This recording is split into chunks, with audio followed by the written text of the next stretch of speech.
Let's explore the ultimate guide to visiting Disney World and Universal Orlando. Planning the perfect theme park holiday is a bit like solving a puzzle. There are some brilliant times to visit and some truly chaotic times. So picking the right time is one of the most crucial things you can do, and you don't want to ruin your trip to Orlando, do you? Get ready for some insider tips that will make your trip as smooth as can be. My name's Martin, I'm a former Disney cast member, and now I help people like you have better holidays to Orlando. Last year we booked over 12,438 happy holiday makers to visit the Sunshine State. That's a lot of churros. Plus we're rated 5 stars with Trustpilot too. Let's break down each month so you can plan like a pro. January is like a tale of two parks. The first week is packed with New Year's celebrations and marathon weekend warriors. But by mid-month, it's as peaceful as Sleeping Beauty having a nap. The Thompson family visited in the middle of January and said they did more rides in 10 days than they usually do in 2 weeks. February starts quiet but gets busy during President's Day week. The first 2 weeks are perfect for shorter lines and comfortable weather. The Smith family from Manchester visited early February last year and got tons of character photos. March brings spring break crowds faster than you can say bibbidi bobbidi boo. The second and third weeks are particularly busy. If you must visit in March, aim for the first week when crowds are more manageable. The same goes for April, especially around Easter when it's hopping like the Easter Bunny himself. May is a sweet spot in the calendar. The first 3 weeks offer moderate crowds and lovely weather. Just dodge Memorial Day weekend unless you enjoy sharing your space with half the country. The Patel family visited mid-May and said the longest they waited for any ride was 35 minutes.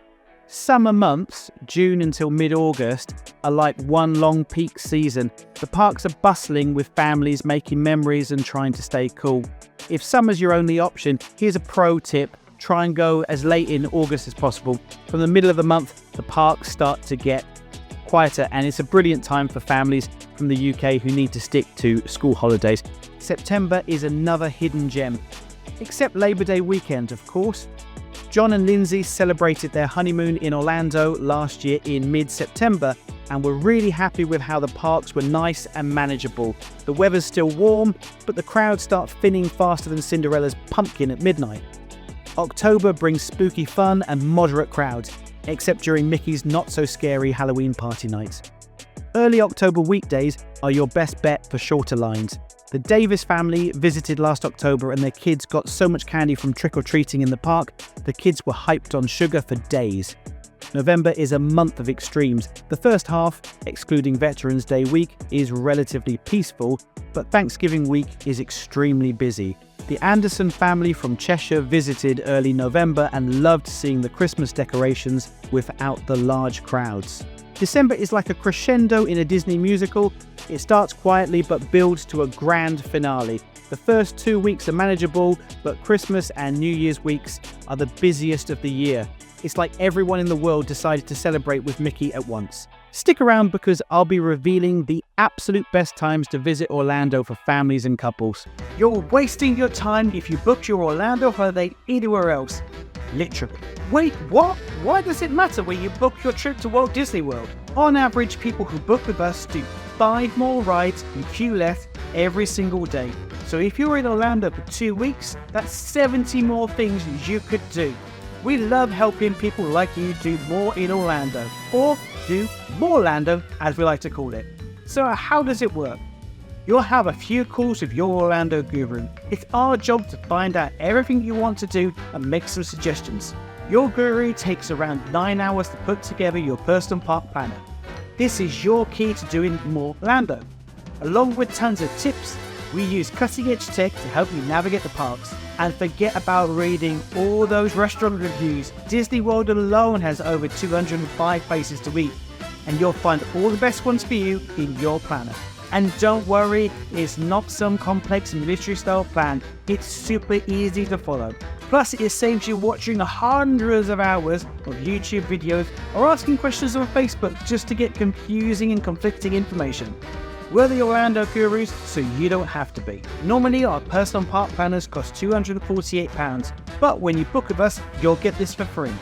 Queue less and do more Orlando.